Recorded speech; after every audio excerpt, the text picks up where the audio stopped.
Technology has become a huge part of our everyday lives. In fact, if it weren't for technology, you wouldn't be watching me in this YouTube video right now. It's made certain things that we do significantly easier, and it's actually made certain parts of our lives a lot more complicated. And of course, with any new technology, sometimes it works out great, and sometimes it doesn't work so well, like my camera right now. What the heck is going on? Some kind of glitch.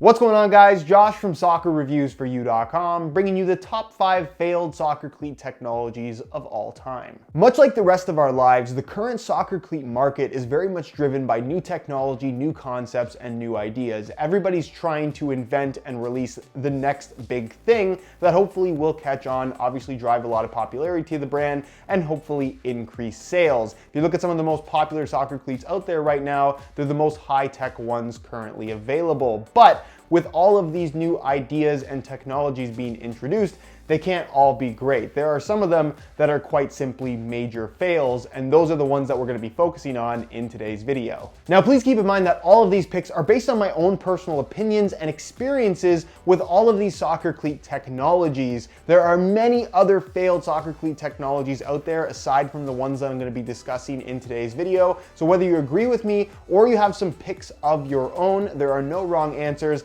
Let me know what they are down below in the comments of this video. Also, if you guys enjoy the top 5 series on this channel, don't forget to support this video with a like. And if you're new here watching for the first time and enjoying what you see, don't forget to hit that subscribe button for daily videos on all the latest and greatest soccer gear. With all of that said, let's get right into it.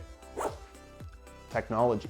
The 5th spot on this list goes to the Puma V-Konstrukt 3, which was the final generation from the V-Konstrukt series that came out in 2008. Now, the reason why this makes the list is not because of one specific technology, but more so a combination of elements and running with the concept of designing a pure defender's boot, with the concept simply being taken way too far, where you ended up with a shoe that lacked any kind of ball feel, was extremely bulky, and also very, very heavy, to the point where basically nobody wanted these at all. So what makes the V-Konstrukt 3 the ultimate defender's boot? Well, the base of the shoe is really nice. It's kangaroo leather, and in fact, I'd say all the materials on this shoe are actually quite premium. The issue here is that there are so many different materials, so many different layers, and so many different pieces to this upper that none of it really makes all that much sense when you have them on your feet. The base of the shoe is kangaroo leather. You can see it here in white, but look at all the segments. You have a panel here, it's divided by the form stripe, then you have a panel here, it ends at the heel, that's all covered in foam and plastic,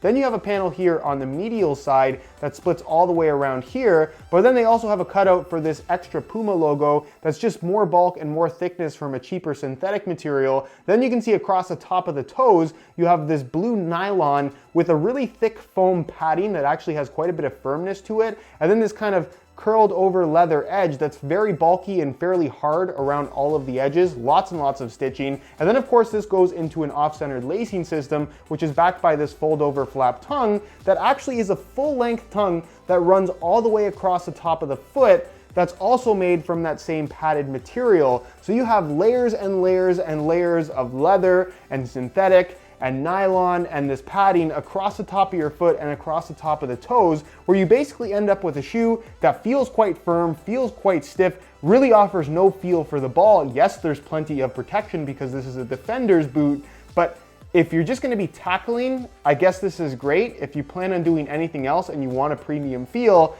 it's not necessarily the greatest thing in the world. The heel area has this firm foam. It has this giant heel counter, which I personally don't have any issues with that area of the shoe. And then the sole plate and stud pattern, it's fine, but it's very thick, it's very stiff, it's fairly bulky, and the overall weight of the shoe, 12.5 ounces in a size 9.5 US, which is essentially double the weight of the top end models that we have right now. I think it's pretty clear to see why nobody wanted these back in 2008, and I don't think anybody would even want these today. When the box has a window, you know it's gonna be good. At the 4th spot, we have the Diadora Cambio, a boot with interchangeable pieces, not for the sake of performance or better fit or better comfort, or really anything all that important aside from just changing the colorway of the upper. Watch this.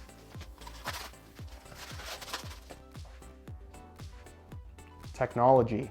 Now, unlike all the other boots on this list, the Diadora Cambio was not really a top-end model. It was a more budget-oriented product from Diadora. I want to say they retailed between $70 and $100. I don't remember 100%. They came out back in 2013, and as far as I know, they only came out in this one colorway. The concept is that you had an inside piece and an outside piece. Does that sound familiar? Yeah, it's basically the Adidas glitch now. However, the Adidas glitch is significantly better than what these are. You can see the outside shell of this shoe incorporates the upper, the heel area, the sole plate, as well as the stud pattern. And essentially all the inside piece does, which they included neon yellow and blue inside of the windowed box, basically includes a neoprene lining material across the top of the foot, filling in the central portion where a tongue would normally be, and then of course an insole, which does have an extended piece around the back, because ultimately this back piece was just solid plastic, rubber, silicone, whatever you want to call this stuff. All I can tell you is that it feels absolutely horrendous. Since I've had the opportunity to try so many different soccer cleats over the last 6 years, people often ask me what's the most uncomfortable or at least the worst shoe that I've ever tried. And quite simply, that might be the Diadora Cambio. It is the equivalent of turning a rubber boot into a soccer cleat. This rubber silicone plastic upper has absolutely no stretch or any kind of give to it whatsoever. So once you put them on, even before tying the laces, but once you tie the laces, even if you leave them relatively loose, the upper feels like it is constricting your feet. It is extremely uncomfortable. No amount of break-in time is going to change that because, again, it's a solid plastic upper that has no stretch to it whatsoever. So you just feel like your feet are constantly being squeezed in every direction, which is not a pleasant feeling whatsoever. The heel liner is brutal, especially considering that there isn't really a heel liner with the plastic shell. And because this internal piece that's supposed to act as a heel liner has no real way to kind of lock in place, it slides around on you on the inside of the shoe. And again, just feels pretty terrible. Because the upper is so stiff, that makes the sole plate feel completely stiff as well. And then also, it's got ventilation, or basically holes at the bottom of the sole plate in the forefoot and heel, as well as perforations through the upper to allow your feet to breathe through what are essentially rubber boots in the form of soccer cleats. However, if you plan on playing in wet weather at all, expect the entire inside of this shoe to fill up with water and essentially retain it, because again, it's made out of plastic. These are quite simply terrible, but fortunately for us, Diadora does have a patent on this particular design, so no one will be able to copy it. At the 3 spot, we have the Adidas F50.8 Tunit, with the failed technology being what's called a less clar, essentially the clear heel that runs into the bottom of the shoe as well, essentially making for the very first heel lining material that certainly looks very cool because it's completely see-through, but you're essentially sitting the back of your heel directly against fairly rough plastic. To be fair, you could make an argument for the entire Adidas Tunit system, which was basically comprised of an upper, a sole plate, which they called the chassis, and then of course the studs themselves. Very, very cool concept, but it was never really executed properly. And again, the Adidas glitch is kind of the evolution of what Adidas originally did with the F50 Tunits. But focusing specifically on the 2008 F50.8 Tunit, where they introduced this clear heel technology, which they introduced for the sake of actually bringing the weight of the shoe down. The F50.6 and F50.7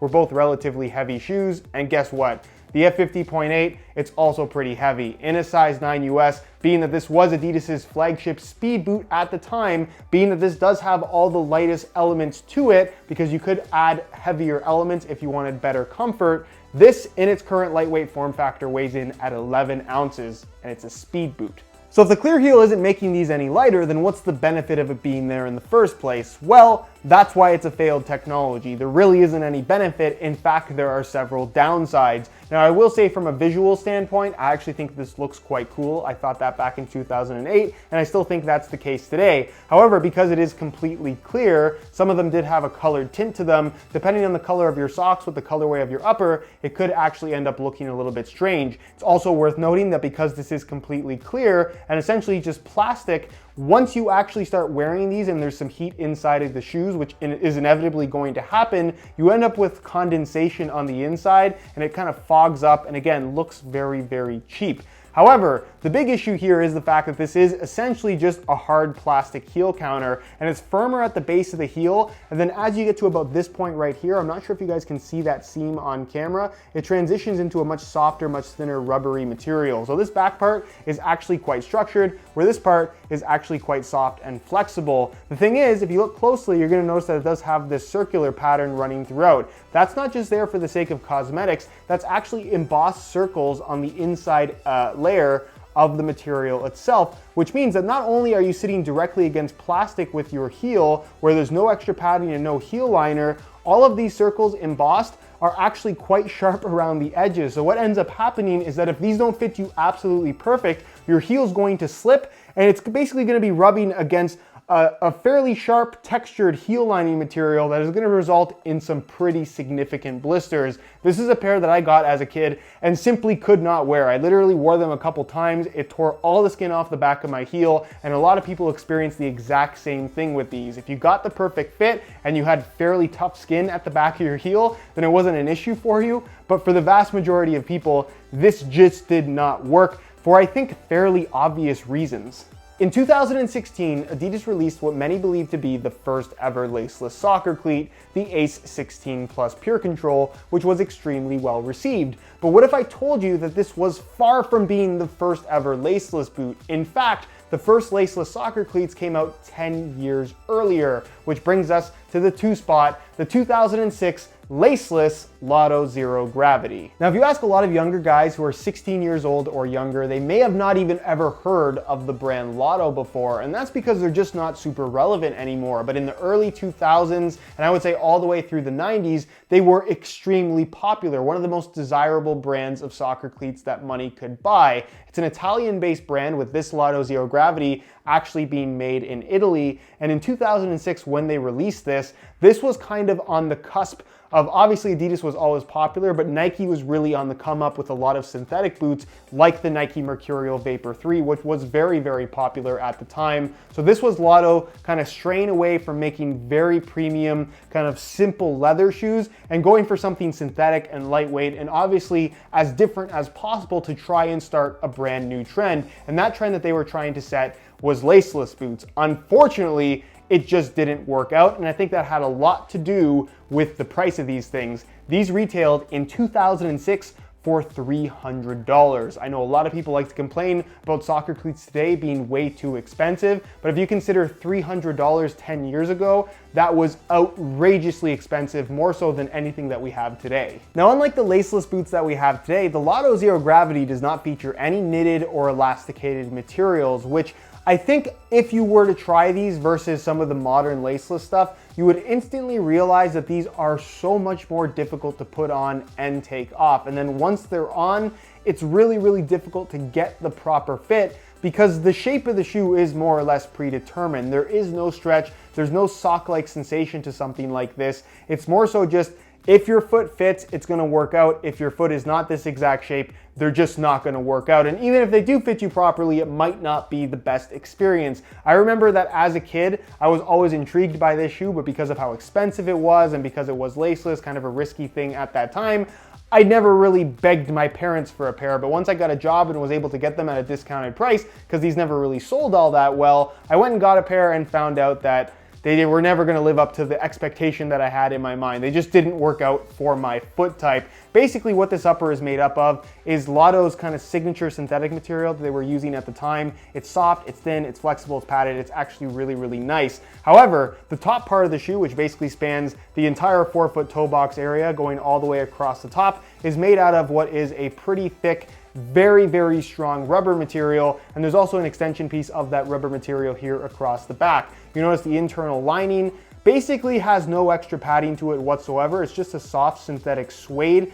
which means that there is a lot of extra space on the inside of the heel, and it's relatively wide, which I think is partially why so many people struggle to get a really good fit out of this shoe. But the big thing about these is actually putting them on and taking them off. Yes, it's a low cut model, and yes, the opening looks quite big, but this top piece does not stretch. Like, I am pulling as hard as I can, and this rubber just does not want to give. So the opening to actually get your foot in this is really, really small, and what ends up happening is your socks kind of catch on the edges of the rubber and then bunch up, and I've actually ripped socks trying to put on laceless Lotto Zero Gravity, so it really is a pain. As far as actually once you get your foot inside of the shoe, again, there's no adjustability. It doesn't have that same kind of stretch around your foot sensation as modern laceless boots do, and their solution to try and enhance the fit, or at least be able to adjust the fit, was to include two different sets of insoles. A regular set that I have right here, these came with the shoes, by the way, that are basically kind of a regular insole thickness, and then a second set that has a much thicker foam layer on the bottom, again, in an attempt to eliminate extra dead space inside of the shoe. I really didn't find that either of these insoles made much of a difference for me, and I could just never get a comfortable fit out of the shoe. They never really fit me properly, and I really struggled with blisters and general discomfort in the heel area.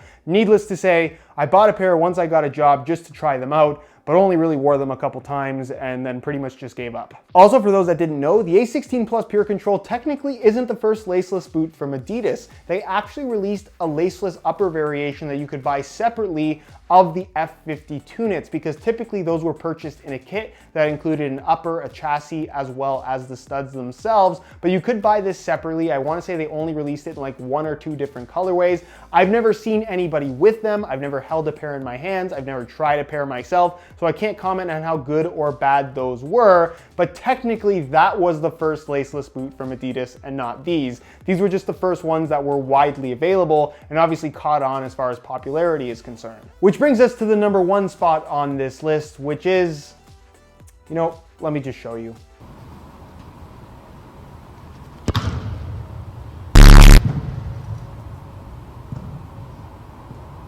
The Serafino 4th Edge, aka the toe poke boots, introduces one of the most unique, if not the most unnecessary boot technology that we've ever seen before, and that is, of course, a solid, flat surface, reinforced, rubberized plastic toe that allows you to kick the ball with your toe as hard as you'd like, as many times as you'd like, completely pain-free. And they don't market this as necessarily an advantage in regards to close in tight situations and being able to generate more power with your toe. Instead, they market this as a technology that you can use instead of actually learning how to kick the ball properly.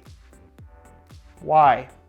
Now, I recently made a test video playing in the Serafino 4th Edge, so if you want to learn more about them or you want to see what it's like to wear them, I'll leave a little pop-up on screen. You can go ahead and check out that video. But essentially the conclusion that I came to with this particular product is it's something that, yes, does technically work as advertised, but does that mean that it necessarily needs to exist? In my opinion, the simple answer to that question is no. And that concludes what I believe to be the top 5 failed soccer cleat technologies of all time. Of course, there are many other failed technologies that I did not mention in this video, and perhaps I can make 5 more boot technologies that completely failed in the future if that's something that you guys would like to see. But if you did enjoy this video and perhaps would like to see that second one, don't forget to support this video with a like. As always, if you have any questions for me, feel free to leave those down below in the comments, and I'll do my best to get an answer out to you as soon as I possibly can. Subscribe if you haven't already for daily videos on all the latest and greatest soccer gear. You can find all my social media information linked down below in the description as well. Other than that, guys, hope you enjoyed the video. Thank you so much for watching, and we'll see you in the next one.